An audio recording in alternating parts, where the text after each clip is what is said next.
bamaze gukurikira Arius baragenyirwa babaye bakurikiye erezi inyigisho zabo ntabwo zemewe ko kiliziya birukanwe muri kiliziya barirukanwe mbese baraciwe niyo nama yo muri 325 yabaye ari kugira ngo babace babakureho burundu n'umukuru w'igihugu ko rwose bakorohereza amadini insengero zigafungurwa noneho hagakurikizwa amategeko nkuko ari igihugu kigereko umuntu nakora icyaha azajya gihanirwa hakurikijwe amategeko nyina tugenga amategeko ahana n'imboneza mu bantu n'ibindi nk'ibyo ntabwo bisobanukiye ariko ubutatu butagatifu niyo mana yacu ni imana y'ubutatu atriune God imana y'ubutatu butagatifu data na mwana na roho mutagatifu cyangwa mwuka wera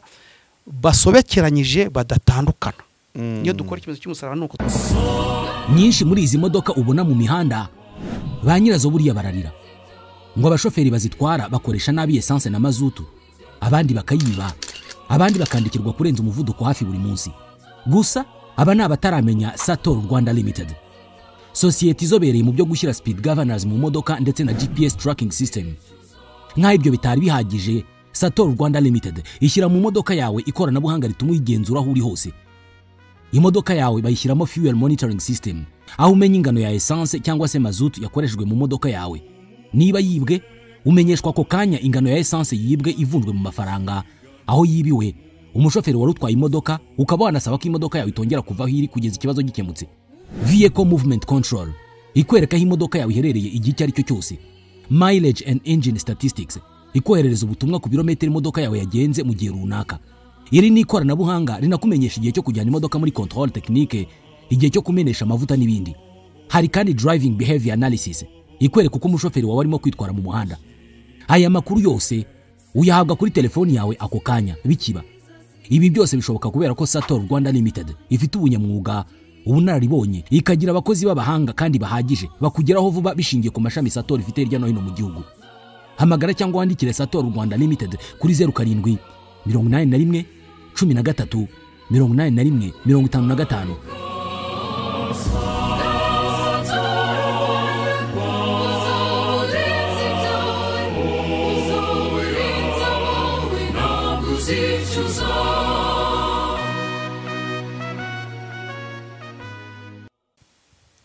amahoro y'Imana kubakurikira ukizangabo shami official munakurikiye Emipro Media tukaba turi muri studio za Emipro Media uyu munsi tukaba tugiye kuganira rero nkibisanzwe turi live kuri YouTube channel zacu rukizangabo shami official na Emipro naho murebeyo rwose turi live uyu munsi tugiye kuganira inkuru itangaje kuri bamwe ariko abandi ntitangaje umugabo ni padiri ariko afite umugore n'abana bane ku bahanga bw'ibyuma mu kanya baramutwereka no umugabo sinavuga ko atangaje ariko uko yambaye biratangaje ni ibintu byiza ubwanwa burebure ingofero umukufi wa zahabu n'igishura kirekire cy'ubukara hanyuma rero uyu nguyu akaba ari mu idini ya orthodoxe mu myaka yo hambere Kiliziya Gatolika yigeze gucikamo ibice bibiri hanyuma haza kubaho icyo gice cya orthodoxe turaza kubireba byinshi mwabyize mu mateka ariko noneho ubu ngubu turi mu mateka live kuko ugiye kuyatubwira turi live muri amahoro muraho neza Shamir Kizangabo musuzanya mute twebwe dusuzana abakristo bacu dusuzanya ngo Kristo ari hagati muri twe ariko ibyo ngibyo ni by'abakristo mu rusengero ntabwo ari ku musozi dusubiza dukuzimbaga akikiriza rero ati arahari kandi azahora ariho arahari kandi azahora ariho ni mu kiliziya mu masengesho bifite umwanya wabyo kandi nabwo biterwa n'igihe niba ari muri Pasika mu gihe cya Pasika tuvuga ngo tuti Kristo yazutse ati nukuri yazutse mwemera umuzuko cyane ni naho dushingiyeho. Bemera umuzuko ni nawo bashingiyeho, ariko reka mbanze njye kuri doctrine yabo cyane, abari nawo mbanziriza gukubita. Aratwibwiye ariko araza no kutwibwira izina n'ukuntu ari padiri. Ariko ikintu abantu iyo bagiye kuganira ku bukirisitu batangira bavuga ngo bite byajye n'ubutatu butagatifu. Ubutatu butagatifu rero ni ubutatu butagatifu. Izina ryawe. Murakoze cyane. Ubundi nitwa Padiri Petros Bicamumpaka Jean Pierre. Petros ni izina ry'ubusaserdoti. Niryo zina iyo bacu muhawe padiri kugira ngo babone ko utandukanye no kwari uri imbere. Yego. Baguha izina ry'ubusaserdoti. Yego. Baza ari nk'ipeti hari. Ni ipeti kugira ngo babone ko udasanzwe, utari wa wundi usanzwe. Father Petros cyangwa se Padiri Petros cyangwa se biterwa n'ibihugu cyangwa indi mu kigero cyo bita ubwo nabo si ba Petros se. Petros ni Petero. Yego nyine. Yego. Mu kigero cy'indumva bakwitwa ba Petros. Nako nashavuye ku iryo zina padiri tuvuga presbyter. Presbyter. Murya presbyterienne ni bifite aho bihuriye n'iryo zina. Presbyter nuvuga ngo n'umupadiri ariko ufite umugore. Udafite umugore ntabwo ari presbyter. Ni iki? We tumwita hieromonk cyangwa se hieromwane. Yego. Umumonaki n'umumonaki hiero ni padiri ariko akongeraho muwane cyangwa se monk mu cyongereza. Hieromonk umupadiri ufite udafite umugore wiyemeje kubaho nta mugore afite, nta rugo afite. Murabizi iby'abamuwane haraho cyane cyane nko muri iriya migi yo muri mu Bufaransa ihanitse mu misozi, niho abamuwane akenshi bagenda bakahaba basenga. Nigeze kuhakorera ubukerarugendo ariko sinzi niba ari uko nguko. Yego. Uratse gato hari ukuntu uvuga ngo bavuga ngo bamamaza natwe tugiye mu mahanga tubwira abantu tuti visit Rwanda sibyo. Ariko ngewe nk'umorthodox kugira ngo wumve ubuzima bwa orthodox nibanga ririmo nuko wajya gusura Mount Athos. Mount Athos ni umusozi cyangwa se ni mwigimbakirwa uri mu Bugereki ufite ubwigenge bucagase witwa Mount Athos. Ni igihugu cy'abagabo, ntabwo ndahagera ariko nzahagera biterwa musenyera mbwira ati jyayo najyayo, sinjye ushaka kujyayo niba umbwira ati ngaho jyayo najyayo. Ese Mount Athos ni igihugu kibamo abagabo gusa, nabo bamonko nyine bahayiro monko. Abamonko nkuko muri Katolika babyita ngo n'abafurere, twere tubitwa abamonko.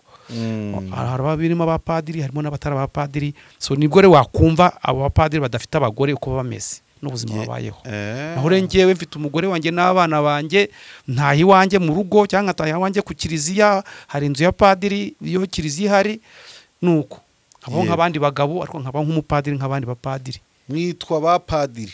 Padiri twebwe padiri ni ijambo ry'igitaliyani, padiri ariko bivuga papa. Papa mu kigereki. Papa ni burya ni kigereki. Papa, padiri, pater cyangwa se pater, bese padiri ni bivuga bese umubyeyi w'umugabo. Yego. Hanyuma ubutatu butagatifu. Yego urakoze cyane. Cyangwa se ubutatu bwera. Ubutatu butagatifu rero. Ubutatu butagatifu niyo mana yacu. Ni Imana y'ubutatu, a triune God. Imana y'ubutatu butagatifu, Data na Mwana na Roho Mutagatifu cyangwa Mwuka Wera basobekeranyije badatandukana. Iyo dukora ikimezo cy'umusaraba nuko tubigenza.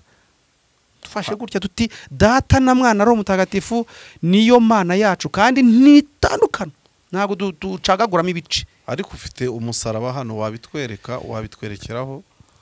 Nabonye hari imisaraba myinshi ni. Mfigira umusaraba ariko hanini reka ndaza kukwereka muri Bibiliya. Oya ntacyo reka tube tubere si gusoma. Yego. Uvuze ubutatu butagatifu ndagira nkwereke uko tubigaragaza tubyereka abantu. Yego. Ubutatu butagatifu hanga aha. Reba. Ubwo se Imana Umwana n'Umwuka Wera bari ubundi muri Kiliziya Orthodox ntidushushanya Imana. Yego. Ariko Imana hangani ni wa musore, ni umusore Imana yabwiye uri hagati. oya umva uko bimeze. Imana yabwiye yashatse kujya kurimbura umujyi wa Sodomo na Gomora, iyo migi ko bari barahemutse barayigomeye baranze no kwisubiraho. Imana ituma abasore batatu bari abamarayika rero bajya kwa Aburahamu, iyo nkuru urayizi. Noneho bagiye ari batatu, Aburahamu arabakira we na Sara. Aho abakiriye rero tegereza ifugo tore irebe. Iyi rero ni icon igaragaza ko Imana twemera ari ubutatu. Aba rero ni intumwa z'Imana kuba bari baje ari batatu, ubwo buri wese yari afite wenda uwo representa Data, Mwana na Mwuka Wera ari batatu. Imana yacu rero n'ubutatu.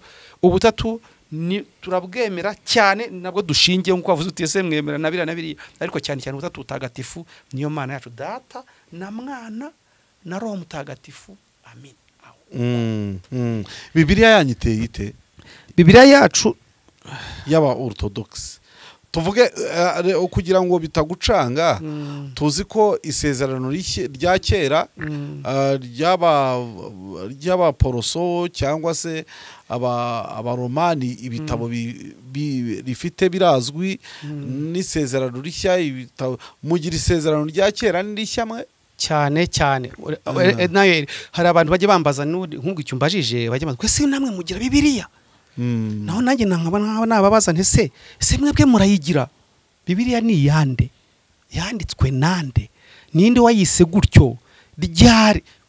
Bibiliya ni ibitabo byanditswe n'abantu b'Imana, ariko ibyo bitabo byari bijagaraye bitandukanye, birimo ibivangavanze, birimo amakosa n'iki, birimo n'ingirwa bitabo, sibyo? Noneho Mutagatifu Atanazi, Patriarche wa Alexandria ni Kiliziya Orthodox, Mutagatifu Atanazi. Numva abantu bitwa Batanazi. Korera Batanazi nemera Batagatifu cyane. Twaho twakwemera iki? Dore nk'ubu se uyu ni Mutagatifu Matrona. Ko numva se ntaho mwatandukaniye. Ahubwo se nta bandi bantu bemera Batagatifu nkatwe. Ni twebwe, abandi babemera nka kimwe cy'ijana koko ugeranyije natwe. Yego. Noneho dutambagize ubu ngubu turasa n'abagiye mu mateka. Hari akantu warumbajije ngo sinza akantu twari tugaciyeho. Ni ubutatu butagatifu n'ibitabo bya Bibiliya. Ibitabo bitagatifu bitabo rero bya Bibiliya hari 66 mu baporoso, ngira ngo iryo ni na bitatu muri Katolike gutyo. Yego. Twebwe dufite ibitabo 79. Yego. Hariho n'abafite 80 nk'aba Ethiopian bafite 81. Ibyo bitabo rero byashyizwe hamwe na Mutagatifu Atanazi, Patriarche wa Alexandria. Ni uwa 20 uvuye kuri Mariko, kuko Mariko niwe washinze Kiliziya ya Alexandria mu Misiri, yaje kwamamaza ubutumwa muri Afrika. Ntabwo abanyaburayi bigeze bazana ubutumwa bwiza muri Afrika. Mariko niwe waje muri Afrika. Yari umuki? Ni Umuyuda. Ni umwe muri babandi bagendanaga na Yesu Kristo. Yari umutranslator wa Petero.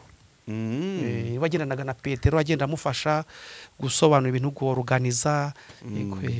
Dutambagize rero kuri iyi myenda wambaye, ibyo ari byose imyenda umuntu aba yambaye bifite igisobanuye. Yego. Ingofero, mukufi wa zahabu, ujye ujyana gake batazawukwiba. Ntabwo agaciro ari zahabu, aho gaciro nicyo yerekana. Kubera icyo usomye donc ahubwo n'uyu nawe kumusuza nuko no kumuha kabizo. Nta kabizo uko tubigenza niwo muco wacu. Abayahudi neza. Ubwo rero ahanga bibambaje kubijyanye n'imyenda. Yego. Hano hari umwenda wanjye nambaye. Iyi kanzu yitwa kasoko. Ni umukara. Kubera iki? Ni umukara kubera ko twebwe abakristo duhere kuri bana bapfuye bishwe i Betelehemu bazize Yesu Kristo. Bakorewe gisana genocide. Bakoreweho itsemba. Abo ngabo na za ntumwa zishwe kubera ubutumwa bwiza bwa Kristo. N'abandi n'itotezwa ry'abakristo niyo kinama genocide yagiye genocide yakorewe abantu z'abanyarumaniya. Yani abakristo buryo babahoye ko ari aba orthodox gusa. Buriya nicyo bazize. Ubwo rero abo rero twambara imyenda y'umukara, twambara ikanzu y'umukara. Yego. Turi ku kiriyo cyabo. turacyababereye ku kiriyo ntibarazuka umuzuko nturaba. yego abo bo muri Rumaniya bose abo bose abantu bose bapfuye bafite aho urupfu rwabo ruhuriye n'ubukristo. yego abo bose turimo turabunamira intumwa abanditsi b'ivanjiri abatagatifu nyine abagiye bicwa turimo turabunamira turi ku kiriyo cyabo. Hakaba rero n'abandi hakaba n'undi mwenda twambara usa n'ivu muzi ko naryo rivuga icyunamo. yego naryo ni icyunamo, naryo turaryambara nitwongera guhura uzongera guhura nyambaye nayo irebe. yego iyo kanzu rero umwenda w'ikiriyo turawambara cyane cyane umuntu awambara amaze kuba umusomyi. yagizwe umusomyi. Ntabwo bacu mu kiliziya cyacu ntabwo umuntu ajya gusoma ngo bavuge ngo shango genda we niwe uzi gusoma neza. yego ngo shami ngo genda usome ngo niwe uzi gusoma neza. oya twebwe ni minor ordination, ni ubusaserdoti bw'ibanze. yego ni icyiciro kimwe cy'ubusaserdoti. umuntu ugeze ku busomyi yambikwa iyi kanzu, hanyuma akazahabwa ubupadiri. abayifite na musenyera yambara na patriarche arayambara. yego nimvuga patriarche wumve papa nkuko navuga papa. yego ubwo rero nicyo gisobanuro cy'umwenda w'umukara. hanyuma rero umukufi n'ingofero. uyu musaraba wa zahabu rero, uyu musaraba wa zahabu ni umusaraba uhabwa umupadiri uri duwaye cyangwa se padiri mukuru. yego ubundi umwe muri ba padiri bakuru bo muri kiliziya orthodoxe. twebwe ntabwo tuba tuvuga ngo ni padiri mukuru ngo ni uko ayobora paruwasi. yego uri padiri mukuru ku isi yose. n'aha ngaho ubundi padiri mukuru. ubu se mufite abandi ntuza yanyu ibifite abandi bapadiri bari aho ngaho urusengero rwanyu? abapadiri turabafite, dufite abapadiri benshi. kiliziya orthodoxe bavuga kiliziya orthodoxe hari igihe ushobora kuvuga uti abangwa uwo twaganiriye ntabwo yambwiye nk'ibi. yego kiliziya orthodoxe igabanyijemo ibyiciro bibiri. hariho kiliziya orthodoxe z'iburasirazuba mu cyongereza zitwa Eastern Orthodox Church. yego cyangwa se Eastern Orthodox Churches. abo ngabo nibo batwebwe. turangwa n'uyu mwenda nyine ukubona n'iyi ngofero. abadafite abagore bo bagerekaho n'ikindi gitambaro. igitambaro ubona umwami w'ubwo ibikomangoma byo mu bafarawo bambaraga. yego cyangwa ubona kuri ababikiruzi niyo ubona ababikira bira bitambaro buriya ni hariya bikomoka. yego ubwo rero narimo nsobanura mbanze kubanza kuvuga uyu musaraba. yego uyu musaraba wa zahabu uhabwa umupadiri mukuru. ariko iyo ni zahabu pure zahabu neza. iyi ni zahabu nemerewe gukoraho? nta kibazo ndabikwemereye. ishobora kuba ariyo koko? niyo. nta mpungenge ugira? ntabwo uri umukristo se? nta mpungenge ugira zo kujyana zahabu n'uburyo ifite agaciro? ntabwo zahabu ntabwo ifite agaciro. niba ifite ikiba hari abifitiye agaciro. hari umuntu ushobora kukuniga akayigutwara. nanjye nkamunika. reka mba ndinzwe mfite abamarayika bandinze. marayika murinzi. yego kiliziya ya orthodoxe orthodoxe ntibamenyerewe inahangaha rero mu Rwanda. inaha mu Rwanda bahageze ryari? ubu bari ku muhe mubare? biganje hehe? okay. aba orthodoxe bageze mu Rwanda mu mwaka baretse kandi bankubwira aba orthodoxe kuntu batandukanye. hari abitwa Oriental Churches n'aba Coptic, hakabona Ethiopian na Eritrean bari muri kiliziya isa bitwa Oriental Orthodox Churches. yego bamaze kurikira Arius baragenyirwa babaye bakurikiye erezi. inyigisho zabo ntabwo zemewe. ko kiliziya birukanwe muri kiliziya barirukanwe mbese baraciwe. niyo nama yo muri 325 yabaye ari kugira ngo babace babakureho burundu babirukane muri kiliziya. ubu Arius n'abandi bashyigikiye bagiye bishingira kiliziya zabo. ubwo rero no mu Rwanda zarahageze ni aba Ethiopian n'aba Coptic barahari no mu Rwanda. ariko rero kiliziya yacu rero kiliziya zacu zitwa rero Eastern Orthodox Church. abo ngabo ni twebwe twebwe abarusiya bakiliziya y'ikirusiya n'abakiliziya y'ikigereki. ya kiliziya y'ikigereki niyo yageze mu Rwanda yatanze y'ikirusiya. y'ikigereki niyo yambyaye niyo yambyaye. niyo yambyaje ubutumwa. yego ubwo bakaba barimo abarusiya buretse abagereki Yego. baje mu gihumbi mu 2012 na 13 hano mu Rwanda batangirira i Nyamata bakomereza i Rwamagana na Kirehe, ariko katedrali ya mbere yubatswe ikuzura yubatswe i Rwamagana, irahari katedrali nziza uzayisure nuyibona ntabwo uzayinenga. Gusa ikibabaje irafunze ntabwo arimo kwisengeramo nkuko zindi zifunze. Ikaba nziza kandi ikabifunze. Ye cyane anyway, kubera iki i Rwamagana niho habaye nk'ahari igikorwa gikomeye gityo kandi barahereye i Nyamata, kuki Nyamata atariho hari icyo kintu? Bom ni inkuru ndende. Ubundi ni ngewe umuntu n'undi mugabo umwe ntagiye kuvuga amazina ye atabinyemereye, twagiye i Bujumbura tugiye gushaka kiliziya Orthodox. Tugezeyo musenyeri atwakira aratubatiza. Bundi ntagomba kutubatiza ko twari turabagatulika. Umusenyeri ni ubatiza. Musenyeri akomeza. Oya ubundi padiri nta nicyo akora. Padiri ni umufasha musenyeri. Ni intumwa akora ibyo musenyeri atabonye umwanya wo gukora. Ariko padiri ntabwo akora ibintu bye ku giti cye. Yego. Nubukuza ahangaha arabizi ko naja. Ngiye kuganira n'aba non orthodox. Ngiye kuganira n'aba protestant. Ashobora kuvuga ati oya wijyayo. Haro harikambwa ati genda jyayo, genda ujyeyo ngwaye umugisha, genda ujyeyo uganira.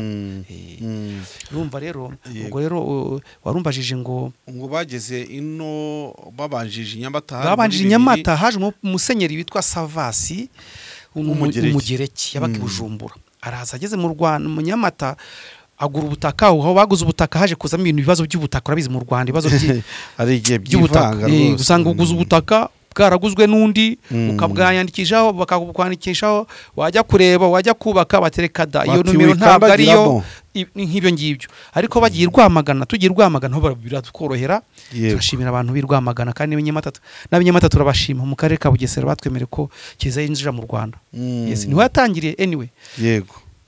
Abagereki ni kiliziya y'abagereki ni yampaye buruse njya kwiga mu Burusi muri Kenya i Nairobi. Hari ishuri hari seminari nigayo nsigurugo kurya Petero na ba Yohana na Bandereya basize abagore. Nanjye naramusize. Hari abantu bajya bavuga ngo Petero ngo nawe ngo basize abagore ngo buri ngo burundu. Oya nkuko namusize nkajya mu kazi nkajya mu ishuri nkagaruka nkamusanga. N'aba Petero bakurikiraga Yezu bamufasha bamutega amatwi ibyo yigisha, ariko igihe kikagera bakagaruka mu ngo zabo. Yezu yatandukanye umugore n'umugabo, gusa umugabo yabazize iki? Abo bana se barerwa nande? Bahahirwa nande? Yezu yari gukora amakosa nkayo. Okay. So rero bageze mu kiliziya Orthodox yageze mu Rwanda, kiliziya nyayo ndimo mvuga ko ya nyayo Orthodox ya nyayo twemera ni Greek na Russia. Ubwo rero abarusiya aho bagereye mu Rwanda, aho bagereye muri Afrika, ngewe rero nahise mvuga ni kubera impamvu ziri theologique, impamvu ziri canonique, nje nshima gusezera abagereki nkajya gufatanya n'abarusiya. Ubwo abarusiya ndi umupadiri rero wa kiliziya ya Rusiya. Nimvuga Rusiya ntugire ngo ni igihugu. Yego. Nubwo nanigize ngo ni igihugu. Ntabwo ari igihugu, ni tradition. Kiliziya y'Ikirusiya, kiliziya y'Ikigereki, kiliziya y'Ikilatini, kiliziya y'Icyongereza. Buriya Anglikani ijambo y'Ikigereki. Anglika. Yego. Nuvuga ni kiliziya y'Abongereza cyangwa se y'Icyongereza. Y'umuco w'Icyongereza mu rurimi rw'Icyongereza. Natwe turi kiliziya ndi muri kiliziya Orthodoxe Russe, kiliziya ya Orthodox y'Ikirusiya. Ntabwo ari y'Abarusiya. Abantu bavuga ngo uriya perezida Putin ni umu Orthodox ndetse abantu bagashaka no kubimwitirira. Hari abavuga ngo ni kiliziya ye. Ngo ni kiliziya ye, ubivuga iki? Ibyo ntabwo ari byo. Perezida w'Uburusiya Vladimir Putin yewe na Perezida Zelensky wa Ukraine, yewe n'uwa Georgia, yewe n'uwa Ukraine, bose n'aba Orthodox. Bose n'aba Orthodox. Ariko ntibivuga yuko bese yaje mu kiliziya asa nk'umukristo wese. Nta nubwo agira intebe yihariye mu kiliziya. araza agahagarara. Twebwe muri Kiliziya Orthodoxe Russe ntitugira intebe mu rusengero. Oya ngishaka kuki ntabwo twicara, tuba twaje kwicara twicara muri studio, twicara muri salo, ariko mu rusengero ntitwicara, tukahamaramo amasaha 2, 3, 4 duhagaze. Uko guhagarara rero ukagira ukabara mu mugongo, ukabara amavi, ukabara impfundiko, nayo ni sacrifice. Tuba twaje kwitangaho igitambo, natwe twaje kwereka Imana ko tutaje kunezerwa ngo twicare tugereka akaguru kandi. Yego, Twaje kwa bosi wacu, kwa nyiri ubutungane, twaje aho ngaho. Hari nk'igihe wajya gusaba nk'umuntu imbabazi, ugiye gusaba umuntu imbabazi wagenda ugahita wicara. Niyo wajya kwa meya ushaka nk'icyangombwa, ntabwo ugenda ngo uhite wicara ngo tugere akaguru kandi. Uragenda ukabanza ukanahagarara kugeza igihe akubwiriye ati genda wicare, wicaye hariya, yicare hariya. Ariko ugiye gusaba imbabazi ntabwo ugenda ngo wicare ngo ugere akaguru kandi, ngo unagenda unaririmba unabyina. Twebwe mu rusengero rwacu ntitunabyina, turaririmba neza ariko cyane, tugira amakorali meza cyane na musique nziza cyane itarabaho. Hariya niho uvuga ngo yamajwi gusa bitarabaho rwose. Abarusiya uzorikiza y'Uburusiya, Kirusiya ikoresha musique yitwa musique slavonique. Cyangwa slavonique music. Yo muziki rero ahantu usanga hari basse, hari utotenoro, abantu bari benshi, amajwi menshi cyane ku buryo bavuga ngo yigana iyo ndirimbo ntiwayigana, ntiwabishobora. Ubwo ni musique imwe ikoreshwa muri Kiliziya Orthodoxe cyane mu bice by'abaslave. None mu bice bya bindi bisigaye by'abavuga ikigereki bakoresha Byzantine music, musique byzantine. Iyo musique byzantine se nkuririmbiremo kamwe wumve. Oya bamfasha cyane rwose. Maze nkuririmbire nko mu kigereki. Agios Theos, Agios Iskiros, Agios Athanatos Elei Sonimas mananagatifu, mushobozi mutagatifu, mudapfa mutagatifu, tugirirwa ambe. Muraririmba rwose. Wabanje ikigereki. Ikirusiya byo muri slavonique ho rero byansaba ko nawe uza kujyamo nuriya nundi. Reka tubiharira aho ngaho. Ariko noneho wambwiye ko wize muri Kenya, ariko wahoze unyereka amafoto uri mu Burusiya, Kremlin n'inyubako za kera. Dutembereze mu Burusiya ariko uganisha kuri Orthodox, kuri Kiliziya. Ni ibihe birango biri mu Burusiya bitangaje by'idini rya Orthodox? Ugeze ikikubwira kugeze mu Burusiya mbega ikizana kakubwira nuko urabona nko mu Rwanda ntiwarenga metero 200 utaragera ahantu hari Primus, hari imigo Primus, hari za Mitsigi na ahantu ntiwagera ahantu ntiwarenga metero 200 hano mu mujyi utaragera ku kabari. Mbese nicyo nshatse kuvuga. No mu Burusiya rero ntiwarenga metero 200 cyangwa 100 utaragera ku rusengero. Kandi urusengero rw'Ikiliziya kimwe, toujours orthodoxe, kandi zubatse mu buryo ubona bwa gakondo buciriritse bwa kera cyane, zubatswe mu binyejana cya 6 cya 17 gutyo. Iyo nzikabikiri ugasanga hari zisakaje zahabu. Oya, nagiye muri Kiliziya isakaje zahabu nyisengeramo. Kiliziya isakaje ishongesheje zahabu, amabati ni zahabu, inkingi ni zahabu. Nakwereka amafoto n'amavideo.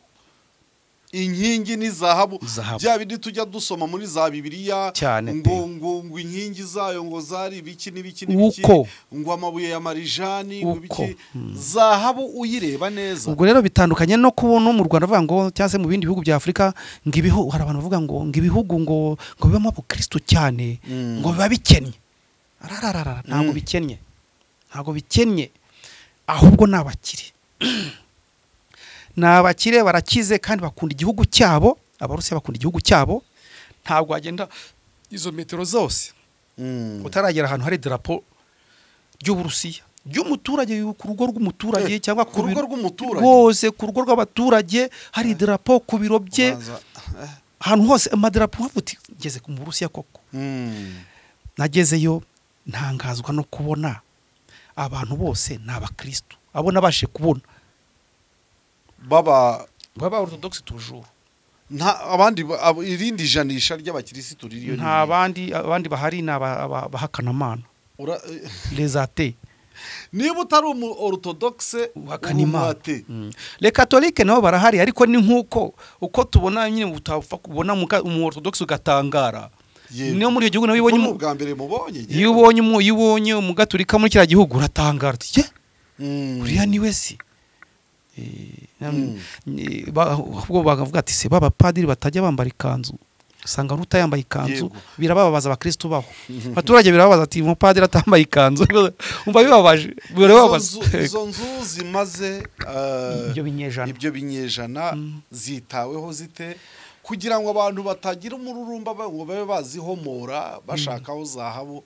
Wabonye birindwa bite cyangwa biri mu muco wabo? Reka nkubwire, nagezeyo kugira ngo mbone umupolisi, keretse abaje kutuentertaininga gusa, kudukorera ibirori ya karasisi, batwereka ko tugeze ku biro by'umukuru w'igihugu, badukorera karasisi nk'abashyitsi. Ubundi ntabwo byoroshye kuba wapfa kubona umusirikare muri uwo mujyi wa Moscow. Yego, ntabwo apfa kubona umusirikare n'umupolisi kuri kamera, umuhanda hari za kamera, hari mbese ikoranabuhanga rirahari, bararenze cyane. Kandi umujyi urimo isuku nk'iyo mu Rwanda, umujyi ukeye ufite umutuzo, abantu bose buri wese ari bize mu kazi ke. Iyo twumva ngo umutekano muke mu Burusiya, hari umuntu umwana wigayo nigeze kubibwira, aravuga atari ibyo bikurahe, ati turatekanya, ariko twumvaga za drone ngo zagezeyo n'ibiki byose ngo bizoherwe na Zelensky, ukumva ibintu byacitse. Kiriya gihugu navuga ko ari igihugu kinini, ni igihugu kinini. Ni nkuko nk'umuntu yahagarara nko mu gihugu duturanye agafata nk'ibuye akaritera nko muri Nyungwe, akavuga ati nateye u Rwanda. Urumva ntaho habihuriye rwose. Reka tujye ku mimerere yanyu, uburyo bugaragara, appearance, physical appearance. Ubwanwa rero, ubwanwa buvuze iki kuri mwe? Kubera ko ari amafoto wanyeretse, ari nawe ubwawe, ariko Putin we nta bwanwa afite. Ni umukristo usanzwe, ntabwo ari umukererije. Yego. Ni umukristo usanzwe nkuko nawe waba uri umukristo. Ndabona rero ubwanwa abo wanyeretse bose bari muri kererije wa mugani. Ubwanwa n'utaba ufite no kuba bwararumbye nk'isambu yanze inyuma. Abari nararumbije biramenyesheje. Ubwanwa ni ikimenyetso, donc symbole de sagesse. Urumva, tuvuge nk'ubu ngiye nko gusaba nk'umugeni ahantu, nkagenda mfite ubwanwa, niyo mvuze baratega amatwi bakumva. Ariko mu by'ukuri aho bituruka bifite inkomoko muri Bibiliya, aho Imana yabwiye umuhanuzi, niba umuhanuzi ati, bavugiraga kuri Samusoni, ngiyo ntore y'Imana urwembe ntiruzayegere ku mubiri cyane. Nkuko rero Samusoni atagomba gukuraho ubwanwa, ntakureho umusatsi, natwe twirinda kubukuraho. Na Yezu Kristo ntiyabukuragaho, yari afite ubwanwa bugera n'aha ngaha. Ikibikwemeza byanditse muri Bibiliya ngo bamutocaringa, bamuciraga mu maso, bakanamufata n'ubwanwa bakabukurura. Kose nko bwawe ninde wabukurura? Ntabwo bwafatika. Aha, urebye tubegereye amadini, abayisilamu, abagatolika n'andi ukugenda uyabona, ariko orthodox ntimenyerewe cyane. Mu baturage iwanyu bagufata bate? yes birabatangaza cyane, abantu baratangara cyane bitewe cyane n'urwego rwa civilisation umuntu wenda ariho uko yize, uko yarezwe, aho yize, aho yanyuze hose. Abagize abiza amateka bo nta kibazo kinini batufiteho, barabisoma bajya mu bitabo bagasoma.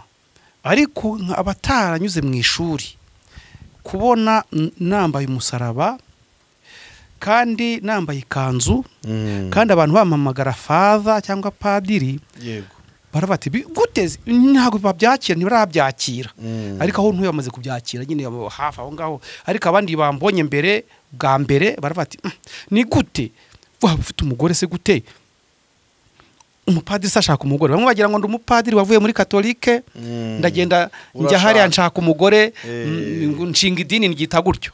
Oya njyewe ndi umupadiri wahawe ubupadiri mfite umugore, mbuhabwa n'umwepiskopi Makarios wa Nairobi. Nawe yabuhawe na Patriarche witwa Petros. Patriarche Petros nawe yashyizweho na sinodi ngo asimbure uwapfuye, nawe yarasimbuye wapfuye. Ubu Patriarche uri uyu munsi ku rutonde rwa Alexandria mu Misiri, ari nabo natwe abinanga barimo territoire nyine, territoire ni Patriarche w'130 kuva kuri Mariko. Mariko nimero ya mbere agasimburwa n'undi. Ubu rero kuri urwo rutuhererekane ni 130 uri uyu munsi. Yitwa Theodoros wa kabiri, aherutse no mu Rwanda. Hanyuma ari bamwe bakambaza bati ese ufite umugore ufite abana byo mbese ni nk'abavuze ngo umugore ni icyaha, umugore ni ikizira, abana ni ikizira. Ariko ntabwo ari byo. Aba Protestant buri kintu bakoze cyiza nanakunda nuko kugira umuryango, akagira abazamukomokaho. Ese urumva umwana uzaba padiri, uzaba musenyeri, uzaba papa, ahanini muri orthodoxy bava mu muryango yo kwa padiri. Ko padiri niwe nk'ubyo umwana wo kwa padiri azi n'ukuntu abyumva, bimiri mu maraso ye kurusha undi wahandi waza kubyiga. Ntuzuye gushaka nk'umubagere cyo kujya kubona bafashe nk'umwana w'umupadiri batisha bati musenyeri ati nkwaye ubupadiri. Batagombye kuvuga ngo genda ubanze ngo za PhD kubanze ujye kuzana ngo whatever. Urumva rero muri makeya ntago abantu bose barabyumva. Yonye bamwe banyita shehe, yego kubera ingofero. Iyi ngofero wari wayibimbaje sinari nayivuzeho. Iyi ngofero ni ikimenyetso cy'icyubahiro. Kwikiriza yacu ivuka ku Bayahudi, ivuga ku Bayuda. Nibyo nari nabibonye rwose. Ni nkaho twagashye cya gitambaro kimeze gutyo. Ivuka ku Bayuda, noneho ivuka ku Bayuda bose barazira ntumwa zose 10 na zingahe bose bari mu idini rimwe. Icyo dini rero barivamo barasohoka. Abadiveri bango barasohoka bariva muri iryo dini, bahita bishingira irindi babihawemo uburenganzira na Yesu Kristo. Yego bari barigita eklesi, barigita kiliziya. Nyuma yaho haza umwiryane no kutumvikana ku bintu. Yewe no umwiryane usanga hose no mwijuru umwiryane warahabaye. None se mwe na Ruteri abaruteriyani mbese ababangirikani n'abaporoso muri rusange n'abapresbiteriyeni wa mugani wawe murebana mute? Aricyo muhuriyeho ntacyo. Ariko ngira ngo mwebwe murabi Roma cyane ku Oya ntago turabi Roma hoya. Kuko yaratanyutse, ni Roma yatanyutse. Ntabwo ari Roma ikimanyu kimwe cyaragiye hatanyutse kiliziya, kandi kiliziya ari ku butaka bwose bwa empire. Ubutaka bwose bwa empire uzenguruka muri za Tunisia, bira bihugu byo uzamuke muri Gore, uzamuke hafi ya Scandinavie, noneho werekeze rero mu bice byo mu burasirazuba hagati, mu burasirazuba bwo hagati. Yego abo ngabo rero niho kiliziya yari iri. Kuko hano za Amerika na Afrika y'Amajyepfo ntibari bazi ko binabaho. Hari bazi bavuga ngo niyo bavuga ngo ngisi ngo nuko ngisi ngo umwuzure ngo bakwisi yose. Kasi yageze no mu Ruhengeri.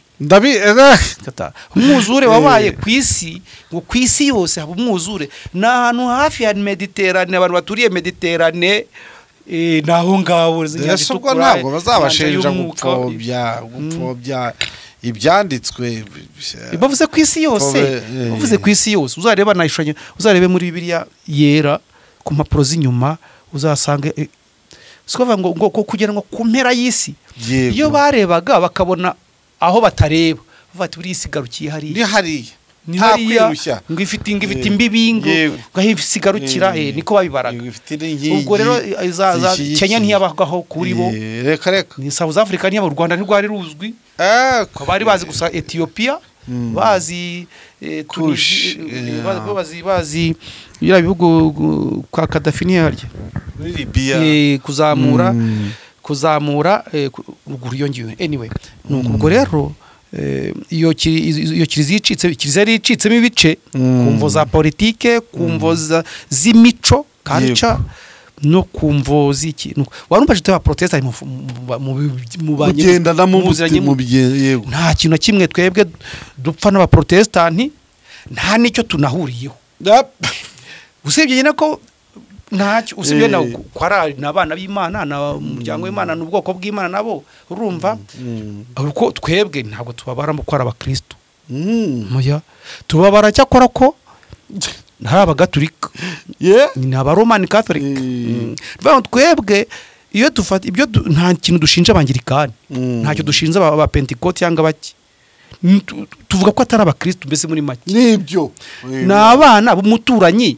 urumva n'abana b'umuturanyi wenda bamugomeye bakagenda akabirukana cyangwa se bakamucika niko tuyibara ko bambabare ni banyumva ntibarakarisinge Imana yagikoreye muri Edeni rero mugende muzongera ubwo rero aba protestant cyambere ntidusengana sinsengayo kuko simbizira ko ari abakirisitu kuko ntibabatijwe na padiri yego ubatiza ninde Yesu Yohani yaravuze ati mubatiza ati dore ngiye ndababatirisha amazi ariko harundi uzaza abatirishe amazi n'umuriro ngira ngo n'umwuka wera ubwo rero Yesu Kristo yaraje we sinzi niba arigize abantu batiza ariko yabwiye abantu mugende mu bikore mu izina rya data yego hari ngiye ari data ubikoze mwongeye bikore kandi nk'ahari ngiye ubikoze mu binkorere nko hari umwuka wera ubikoze yego abarambura ibiganza ati dore mbahaye ubasha bwose mugene mu bikore ntabwo yavuze ngo uzabona ikiyaga azahita abatiza abantu uzabaze kuvuga neza azi gukora ibitangaza yitwara neza bazemera muzababatize ushobora no kwemera uri tuzi wemeye niba yari inkone niba yari iki sinzi ukuntu byagenze ariko abatizwa na Philippe byagaragaraga ko aho uhagaze wemeye ubutumwa bwiza ushobora kubatizwa nande uwoherejwe ubatijwe n'intumwa niba intumwa idahari ubatizwe n'uwayisimbuye n'umusigire wayo uwayisimbuye niba adahari uwo yashyizeho nawe ngo hazabimukorere bibe gutyo ariko utapana kuvuga mu gitondo ngo noneho ngo uyu munsi ngo kwa amazi ahari se ngo nkaba mfite n'urusengero runini n'ibyuma na piano n'iki n'abacuranzi beza na korari ariko hari uwabivuze w'inkone yaravuze ngo kwa amazi ahari ngo ndabuzwa n'iki kubatiza yabwiraga nde yabwiraga Philippe ni intumwa yego Philippe ni intumwa ariko bigaragara ko amazi aho yayabonaga hose yashoboraga kugucubiza yego rwose nanjye aho nahurira n'umuntu rwose namubatiza yego reka tujye kuri iyo myambaro yawe uwo musaraba ni itorero ni idini riwukugurira ni inahangaha ko kubona zahabu imeze ityo amateka y'uwo musaraba nayahe uyu musaraba wundi musaraba kugira ngo uzige no umeze kuba ni gutyo umeze aha nibyo nari kubikubazaho kubera iki mujyana imisaraba mitoya mu ntoki ni nkuko nawe ugendana mikoro oya kena nawe ufite mikoro hanyuma se mbwira icyo ukora nyine uyu musaraba uhezagira abantu umisha abantu mugisha niyo ntaba ufite nshaka kugira gutya ushushanya mu kiganza nkatanga umugisha cyangwa se nkagira gutya mfite uyu musaraba umusaraba wa Yesu Kristo niyo dukesha gucunga gutanga umugisha ku intuza imwe nuko ari kane oya hari umwami Constantine yari ku rugamba yagize gutya aratsindwa agenda agatsindwa nuko rimwe rero aza kugenda mu nzira avuye ku rugamba yanatsinzwe abona mu kirere abona inyuguti zanditse mu kirere ngira ngo z'ikigereki zanditse ngo Isus Christos Nika. Isus Christos Nika. Ngo Jésus Christ le vainqueur. Bivuze neza. Noneho we ubwo umupadiri iyo agize gutya nizira nyuguti yabavuze Isus Christos Nika. Nika. Nubwo ahantu uzabona ishusho ya Yesu Kristo ukizakubwira ko ari we koko ko ari ye koko uzasangaho izo nyuguti. Yes. Zitariho ubwo ntago aba ari we. Yego inara brabra yedarayo. Oya dore. Urabona? Yego. Na kamera ndayereka. Isus Christus nikabyo ntabwo byaranga. Anyway, hari igihe mu magambo arambuye batabyitaho wenda babonye gusa hejuru y'umusaraba arahari. Yego ariko ndacyari kuri iyo zahabu wambaye ni impano y'idini abakirisitu barawukoteza bakawuguha bimeze bite kimwe n'iyi myenda umwambaro umwepiskopi ayambika umupadiri nkuko ari umwepiskopi ari unyambika ikanzu ntabwo ari umuntu uvuga ngo ngiye kudodeshisha ikanzu ntabwo ari uvuga ngo uyu musaraba ngiye kuwugura. Yego kandi washobora no kujya kugura ntibawuguhe uragura surira umupadiri umupadiri barawuguha.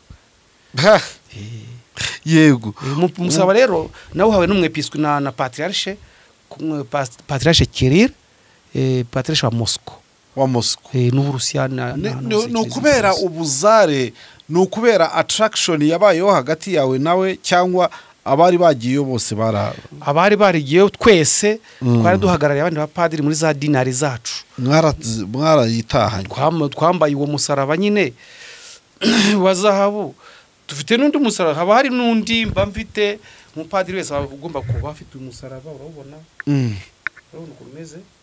Yego na za nyuguti ziragaragara. Iyo iri ryo ni irihe uye ni argent nayo ntabwo yoroshye ariko ni uyu musaraba gusa uyu mukufi ntabwo ari argent. Ntabwo ari argent uyu musaraba nambaye wundi ni zahabu ni umukufi ni zahabu. Hanyuma rero ubwo rero twebwe ntabwo dutinda ko ari zahabu kuko ko ari zahabu ntabwo tubitindaho. Uyu nguyu ni ikirango cyacu ni umusaraba ni intwaro yacu ni ikirango cyacu mbese uje no n'uyinjira mu rugo rw'umuntu ukahaburamo umusaraba akubwira ngo ni umukristo ntuzabyemere. Ni nkuko anyway ukuntu bisobanura ariko anyway buriya muri kiri winje mu hantu mu orthodoxy cyangwa se muri kiza orthodoxy ikizabikubwira nuko uzasanga inkuta zose ziriho amashusho y'abatagatifu. Yego babandi twunamira babandi tukimoninga yego tugikorera ikiriyo. Yego tugikorera icyuname bariho bose batagatifu bariho ku buryo nuza sitwa royizi. Yego nuzi wanye nzamukwereka. Nukuvuga ngo uyu mukufi uyu musaraba wawuherewe i Moscow hari icyo byavugaga ntacyo bivuga yawumpera no mu Rwanda. Yego sinvuga ngo gusa kumpumugisha ati nkuzamuye mu rwego nkugize padiri mukuru. Ubwo nuvuga ngo niyo atazufata ngo awumpereze mu ntoki ugampaye uburenganzira njye ku isoko nkugure nkwambare nibyo yawuhezagiye. Yego tujye kubibujijwe muri orthodox usanga ni madini hari ababuza inzoga abandi hari ababuza brabra hari abategeka kusenga kangahe hari abiyiriza hari abajya kanyarira hari ayorororo urabizi. Nigeze no gukora ikiganiro ndavuga ngo uko batanyaguye umwenda wa Yesu ni nako bagenda batanyagura kuri buri muhango buri muntu wese afatuwe. Iwanyu bimeze bite muziririza? Warumbaje ibintu tuziririza rero. Yego bo muri orthodoxy ntiturya inyama kuwa gatanu no kuwa gatatu. Impamvu ntiturya inyama kuko kuwa gatatu nibwo guhigwa kwa Yesu Kristo kumuhiga byatangiye ububabare nibwo bwatangiye kuwa gatatu no kuwa gatanu kuwa gatanu nibwo bamubambye kamara amasaha nk'atatu cyangwa ku musaraba ububabare bwa Yesu ubwo turasiba n'igisibo mu cyumweru cy'ibisibo bibiri amara ngende ndumva nta nawo mutaniye n'abagatolika cyane ubwo ni ikintu kimwe tubujijwe yego mu cyumweru ibindi birya ariko nta kibazo ntitunywa ibito ukoma ku matungo ntitubifataho amata reka data icyayi tunywa mu karu inyama ntituzirya kandi mu gisibo cya pasika twitegura pasika ntiturya inyama ntiturya ibikomoka ku matungo ntitunywa amata mbese ibyo bikomoka ku matungo byose keretse rimwe na rimwe habaye nk'icyo kidasanzwe nabwo nubwo twemerewe kurya ifi iremewe yego kuwa gatatu no kuwa gatanu buri cyumweru yego turya inyama no mu gisibo tugira igisibo kitegura noheri buriya twitegura noheri kurya kwezi kubanziza noheri nako ni igisibo iyo minsi ho ntiturya inyama buri munsi tuzazirya gusa ari uko habaye exception yego hari igihe habaho nk'umutagatifu cyangwa se umunsi mukuru ukomeye nanone uje gutyo bakamusenyera akavuga ati okay biba byanditse ku tuba dufite kalendari kandi tukareba tuti kuri uyu munsi tuzarya inyama uyu ntabwo byemerewe uyu ntibyemerewe cyangwa se byari bitemewe noneho tuzazirya noneho twemerewe kuzirya cyo cyemera cya kabiri muri orthodoxy kwa kundi ntabwo byemewe yuko waba wari ufite abagore babiri urumva mbere yuko uba mu orthodoxy cyangwa ufite batatu ngo uvuge ngo uramwirukanye kuko hari amatora yakuvuga ngo kugira ngo rero tukemere nk'umukristo wacu ubanza wirukana abo bagore twebwe iwacu ntabwo ari byo niba wari ufite nta nubwo bakubwira ngo sezerana n'umwe muri abo oya niba waje ubafite bagumane kandi urumva uwemerewe kugumana n'umwe ariko abandi ntubate simvuze ngo uzagere ngo ubayo oya kwa kundi bavuga ngo bazajya arara hari ngahe gutyo oya ni ukuvuga ngo inshingano wari ufiteyo zo guhahira urwo rugo kwambika umugore kwambika abana kubamenyera amashuri izo nshingano ntizivuyeho n'uwo mugore kuko wamukuyeho ubusugi ntabwo bwasubiraho ngo nuko winjiye mu itorero urongoro watasugiye ibyo ntabwo bireba kiliziya bavuga ngo urumva ubwo najya aho dutandukanye n'abandi ko abandi bavuga ati mu irukane iriya nshoreke yego twebwe niba uwo mugore waramushatse mukamutunga abantu bakaba bazi ko ari umugore wawe ari umugore wa kabiri ibyaha rero twebwe tubara umuntu ibyaha dutajya kubibara aho abatirijwe yabatijwe ibya mbere bivuyeho tuzagera none tugiye kuriringa ibya mbere ntabwo tubizi yego niba yafite abagore babiri ntafite umwe ibyo ntabwo tubizi iby'amateka ye yari amateka yo mu gipagani none turamwica ntabwo umugore amwica ntamwirukana kumwirukana ni ukumuhohotera yego n'abana n'abana bahohoteye abana bafite uburenganzira ku mubyeyi we ku babyeyi be bombi kubabona bombi iyo kiliziya rero irabikora utyo yego iwacu ntibyemewe gushaka ntibyemewe gushaka abagore babiri polygamy ntiyemewe muri orthodoxy ntihemewe ubutinganyi ntibwemewe completely hanyuma muri orthodoxy ntihemewe cremation ni gutwika imirambo yego gutwika imirambo mu buryo bwo kuba ibi wacu ntibyemera kubera iki kuko dufite isezerano yuko abapfuye bakaba bari mu bituro hari igihe Yesu Kristo nagaruka azabazura ukumva rero adafite imbaraga zo kuba yazura yateranya umubiri mukawubenderereza kugira ngo azabone aho ahera ushyire hatube Yesu baramuhambye ba Paulo bande ba Petero barahambye natwe abakristo bacu turabashyingura turabahambariye hanyuma hari mu mbazi ibitemewe nibyo niba nkubwira yego uracyabindira gutwika imirambo gutwika imibiri ntibyemewe hanyuma ari ikindi kitemewe no gukuramo inda yego ntibyemewe no gukoresha iki anyway ibyo kuringaniza urubyaro iwacu ntibibujijwe nta nubwo byemewe, ntabwo ari inyigisho ya kiliziya. ibyo ntibibujijwe ariko ntabwo nubwo byemewe. Nuvuga ngo ntabwo bireba kiliziya.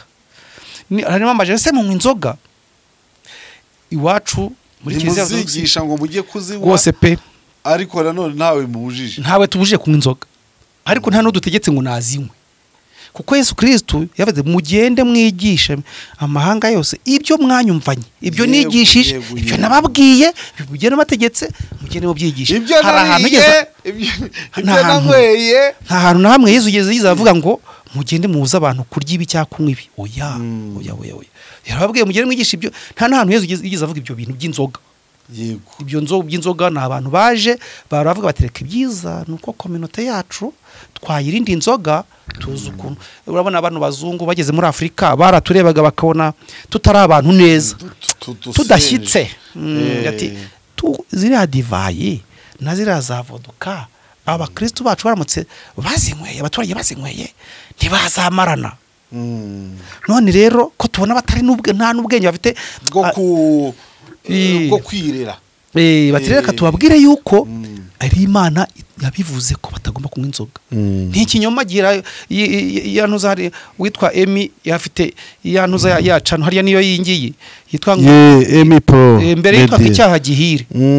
Icyaha gihire rero ni nk'ibyo ngibyo rero. Yego. Hari igihe umuntu akora donc amusore icyaha nani muvuga ngo iki mukanya ya icyaha gihingwa ibyaha bihire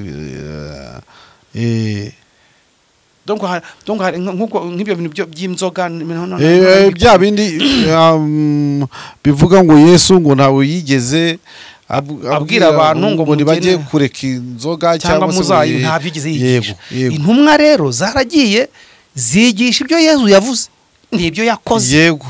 Urumye byiboneye. Hanyuma iyo charge isigaranwa n'abatwa les pères de l'église, church fathers. Noneho babishyira n'umurongo baranabyandika, noneho barabitunganya neza. Naho nizi Bibiliya zaturutse. Bibiliya ni ya kiliziya, Bibiliya ni ya kiliziya itaracikamo ibice, kiliziya Gatolika ya Roma na kiliziya Orthodox. Niyo banditse kiliziya, niyo banditse babishyira aha ngaha barabiteranya. Noneho Atanaza aravuga ati iyi ni Bibiliya. Yego. Abaporosero ntago bagira Bibiliya, ahubwo babifite Bibiliya ya kiliziya. Ni ya kiliziya bakoporo. Yego. Ntabwo ari abadive cyangwa ntabwo ari abayehova. Ni kiliziya, ni Bibiliya ya kiliziya.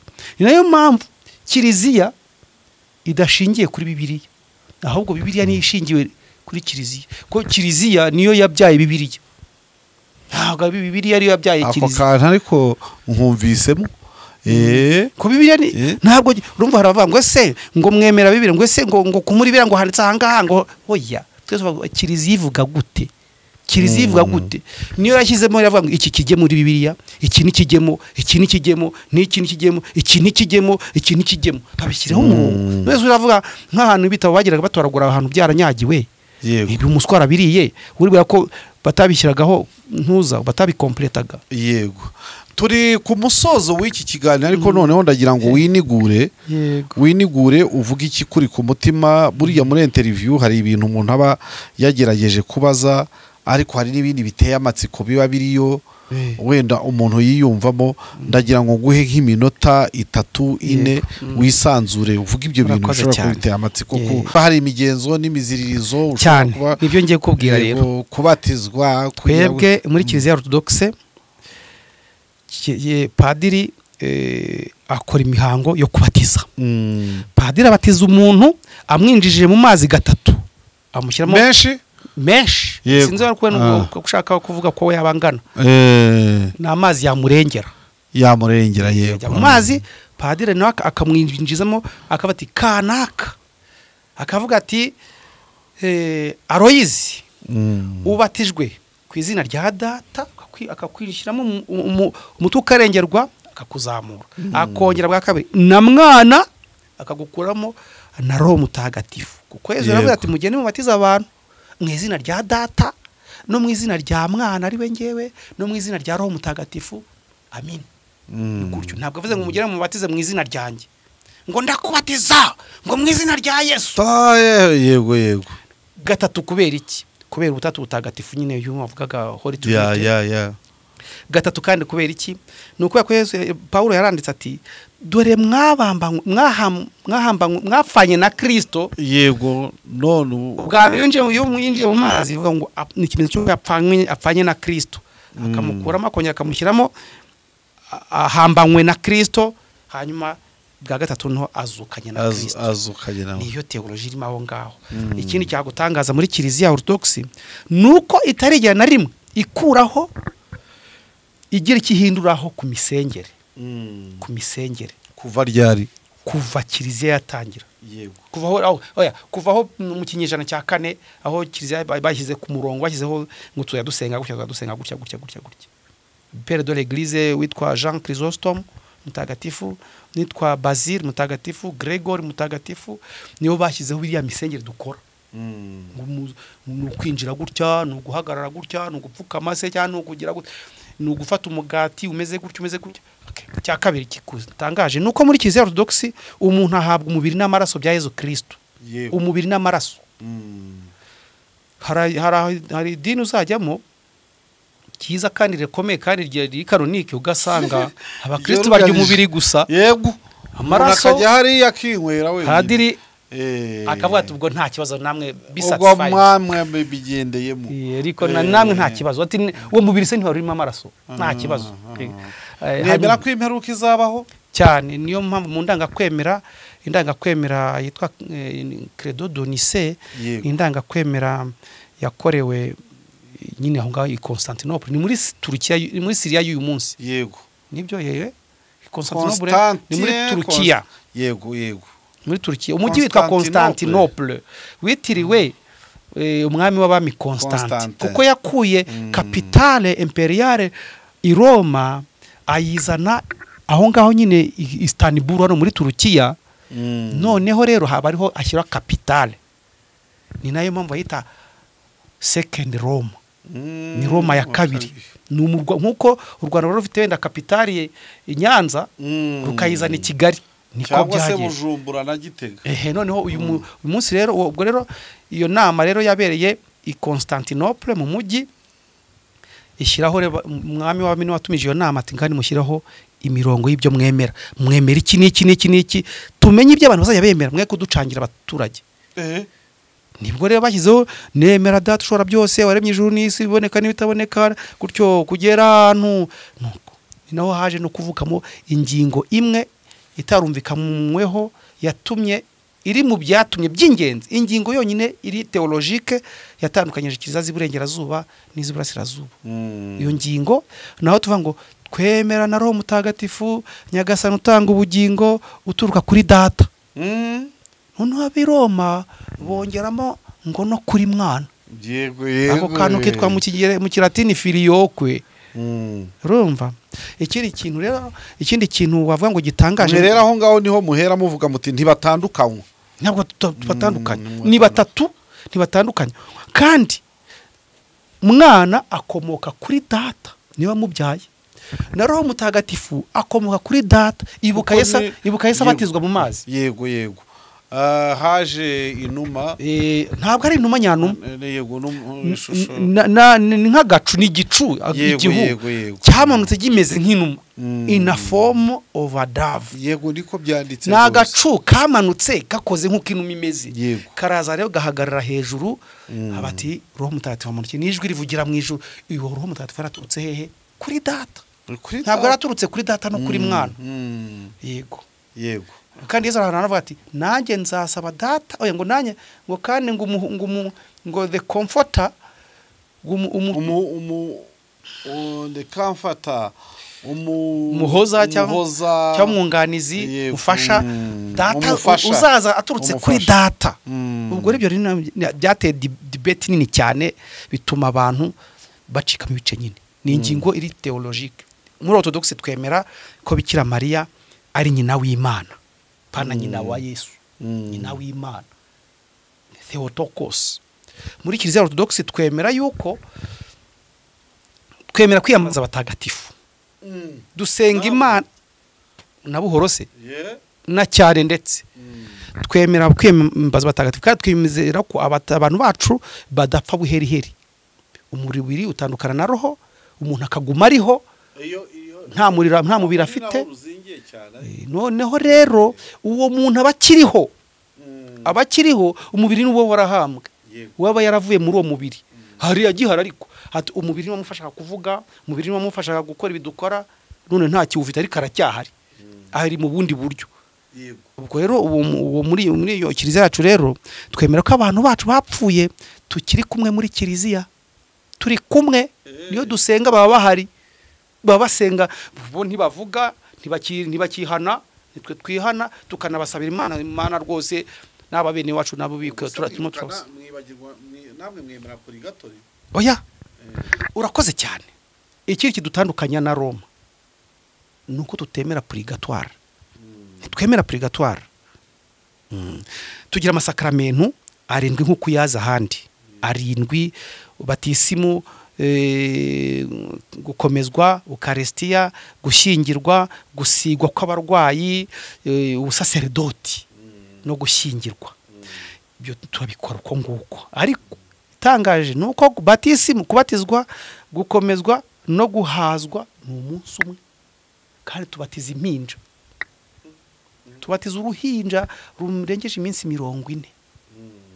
None se kuri mwe ibibazo biragenda biza, ariko ngira ngo iki ni icyanyuma. Ijuru ni iki? Cyangwa se ikuzimu, aho bita ikuzimu, aho abadayimoni bari ngo n'abantu bagize batemera Imana. Ijuru ni iki? N'ahantu n'ukuntu. Ntabwo twebwe tuba ko ijuru, iyo tuvuze ijuru, ubundi ijuru kambisobanure gutyo. Ijuru c'est un état. Nukuntu umuntu ameze, ni ibyishimo ntangere utabona kugereranya byo kuba uri mu byishimo, ubana n'Imana, ubana n'abantu b'Imana, n'abantu batunganiye Imana, n'abamarayika. Ibyo byishimo rero kubabona mubanye bishimye, ntabwo ari ahantu wavuga ngo igihugu cyacu cyo mu ijuru tuzagenda ngo tubare iminsi. Ntaho tuzagenda. N'ubu nabo bapfuye bene wacu ntabwo bavuye aho turi. Yego kuko ntabwo akeneze kujya hehe, ko ngiye nkeneye kujya hari angataye wacu Nyamata, akeneye kujya hese, ntakeneye aho icara, ntakeneye kujya kugama imvura, ntakeneye inzu yo kubamo, niba raho ngaraho nyine. Hari umugabo w'umunyafurika ngira ngo y'uburengerazuba waririmbye cyangwa se wahimbye umusizi, yaravuze ngo le mort ne sont pas morts, ngrisonda da lo kikuri sonda rova kisufu. Nkuko bari mu bitekerezo byacu, bari kumwe natwe. Yes, ako ntabwo iyo umuntu amaze kuri wowe umuntu aramutse arose umuntu wapfuye, babizi mu madini menshi bavuga ngo iyo warose umuntu wapfuye, umubyeyi wawe baratokesha bakababara cyane, ati ubana ute n'abazimu. Hebwe ntabwo twemera ibyo ngibyo. Twemera ko umuntu wapfuye yarapfuye nyine. Bavuga ngo barasinziriye, niwe imibiri niyo isinziriye, ariko they are awake. Ubundi imibiri niyo isinziriye, kwiryamye ahantu nyine bameze nk'abasinziriye gutyo, urumva. Ariko ubundi abo bantu nta bwigenge bafite bwo kujya gukora iki n'iki na kiriya. Eta rero Imana yabashyizemo niyo barimo. Twebwe iyo dushinzwe ni ukubibuka, tukabavugira ibyo batabashe kwivugira, kugira ngo igihe Yesu azagarukira azasange nabo ngabo nibazuka natwe tukazukana nabo, basi tuba twarahereye imbabazi hamwe. Nkuko umuntu wawe ufite umuntu wawe kugenda weme ugwa muri purigatori. Oya, nta purigatori. Purigatori uko kandi murabizi ko batakigenga, ntabwo bakigira batena, ariko murabasabira. Kuki mubasabira? Mubasabira donc iyo tuvuye nk'urugero, ngwe nk'urugero, nk'umuntu wawe afunzwe ari muri gereza, uravuga uti nta kibazo nafunze nyine, urarekera ntujya kumusura se. Iyo ugiye kumusura rero terekera rero, none se ko guterekera. Yes, none kwibuka niki? Guterekera. Nicyo cyatumye abazungu bavuye Burayi ngo bazanye ubukristo muri Afrika, kandi buhari deja mu Misiri, buhari muri Ethiopia, buhari. Urumva bo baraza baravuga ngo bazanye ubukristo muri Afrika, barangira batubwira bati mwebwe ntimuzongere kwibuka basobanyu baso n'abanyoko basogukuru, ntimuzongere kubibuka, nubibukwa uzaba koze icyaha. Oro ntabwo ari byo. Twebwe muri orthodoxy twibuka, tugira igihe cyo kwibuka abantu bacu.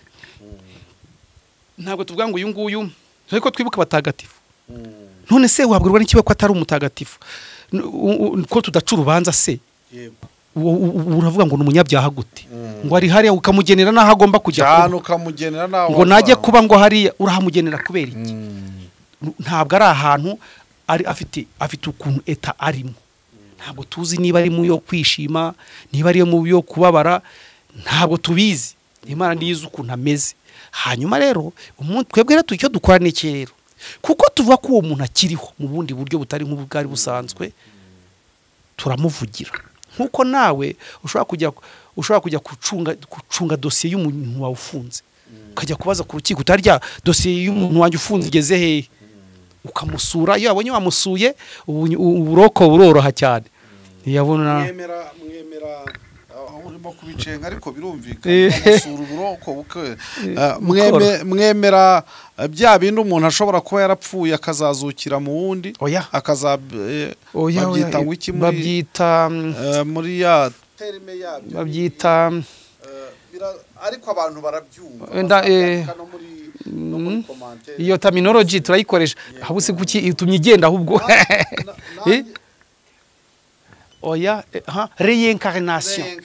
reincarnation rero bavuga ko ngo ari ukuba yagenda kongera akaba mu kindi kiremwa twebwe ntitwemera dutyo twemera ko umuntu Imana imurema ikamushyira abayimufite ibasanzwe imufite asanzwe ariho mu bitekerezo byayo hanyuma ikamushyira mu nda ya nyina hanyuma nyina akazamubyara akamushyira ku isi Imana imuha roho ntituzi umunsi yumuheraho niyibizi ntabwo ariko tuvuga ngo yavuye ngo muri kanaka ngo ageze muri kanaka ngo ageze muri kanaka gusa ashaka kuvukana impano nizo kanaka arafite abantu rero barabitiranya ngo muraba vuba n'ibyo wari umaze kuvuga kandi muri 33 nyuma y'ivuka rya Yezu ngira ngo ubwo yari amaze gupfa kubera ko yapfuye ku myaka 33 ngira ngo yego namwe mukomoka mu maraso yego ubu rero hari crise ahita nka crise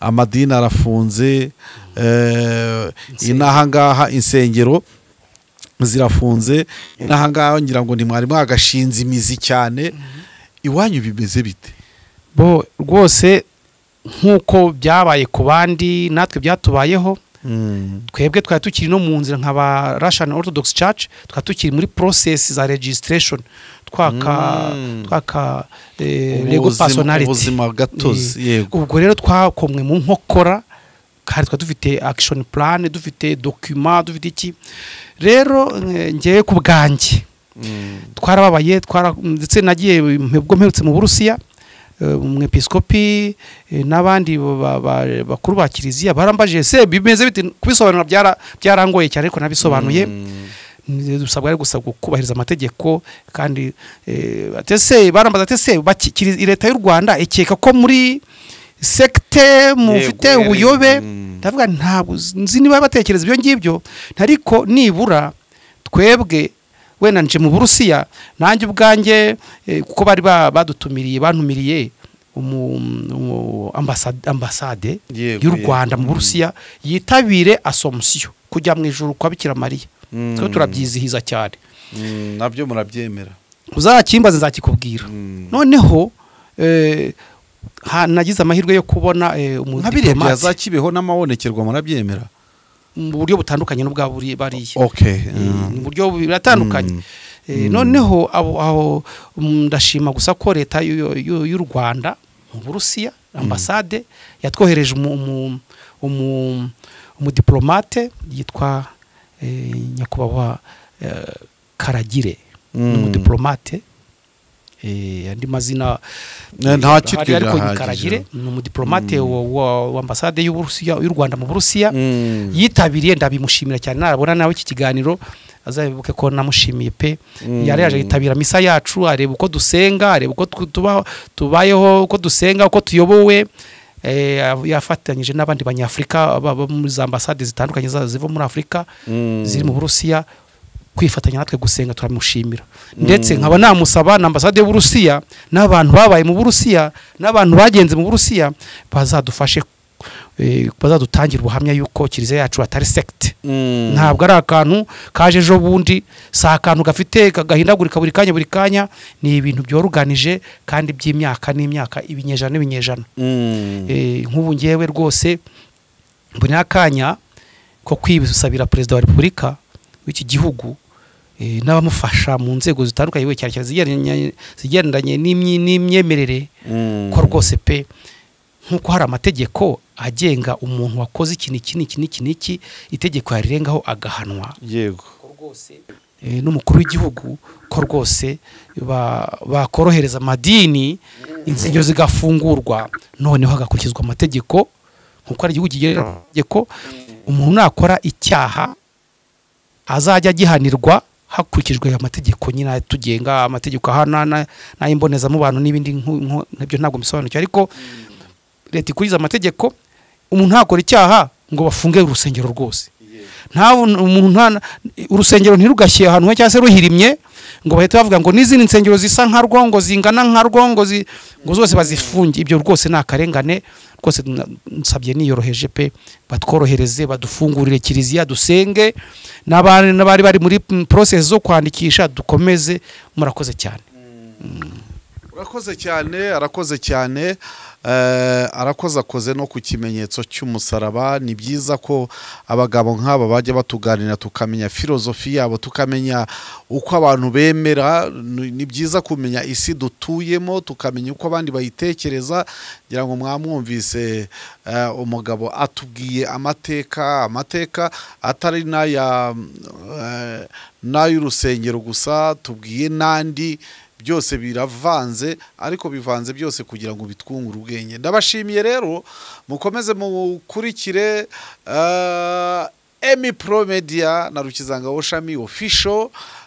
Mudukurikire kandi mudukorere bya bindi byose musabwa, ariko cyane kuduha ibitekerezo byanyu.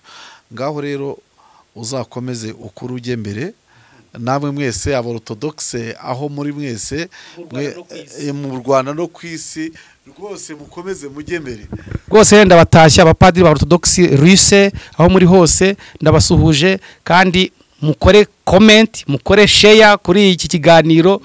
Tubazajya bakomeza baduhamagare tuganire namwe. Abapadiri ubu bazashaka azaze bamubaze, kuko singe ubizi, hari n'abandi babizi bazi n'ibyo ntazi cyangwa ibyo nabonye. Murakoze cyane, turabashimiye. Yego, turabashimiye mwese rero. Ngaho mukomeze kugira ibihe byiza. Nyinshi muri izi modoka ubona mu mihanda ba nyirazo buriya bararira ngo abashoferi bazitwara bakoresha nabi essence na mazutu, abandi bakayiba, abandi bakandikirwa kurenza umuvuduko hafi buri munsi. Gusa aba ni abataramenya Sator Rwanda Limited, sosiyete izobereye mu byo gushyira speed governors mu modoka ndetse na GPS tracking system. Nk'aho ibyo bitari bihagije, Sator Rwanda Limited ishyira mu modoka yawe ikoranabuhanga rituma uyigenzura aho uri hose. Imodoka yawe bayishyiramo fuel monitoring system, aho umenya ingano ya essence cyangwa se mazutu yakoreshejwe mu modoka yawe. Niba yibwe, umenyeshwa ako kanya ingano ya essence yibwe ivunjwe mu mafaranga. Aho yibiwe, umushoferi wari utwaye imodoka ukaba wanasaba ko imodoka yawe itongera kuva aho iri kugeza ikibazo gikemutse. Vehicle movement control ikwereka aho imodoka yawe iherereye igihe icyo ari cyo cyose. Mileage and engine statistics ikoherereza ubutumwa ku birometero imodoka yawe yagenze mu gihe runaka. Iri ni ikoranabuhanga rinakumenyesha igihe cyo kujyana imodoka muri control technique, igihe cyo kumenesha amavuta n'ibindi. Hari kandi driving behavior analysis ikwereka uko umushoferi wawe arimo kwitwara mu muhanda. Aya makuru yose uyahabwa kuri telefoni yawe ako kanya bikiba. Ibi byose bishoboka kubera ko Sator Rwanda Limited ifite ubunyamwuga, ubunararibonye, ikagira abakozi b'abahanga kandi bahagije bakugeraho vuba bishingiye ku mashami Sator ifite hirya no hino mu gihugu. Hamagara cyangwa wandikire Sator Rwanda Limited kuri 07 81 13 81 55.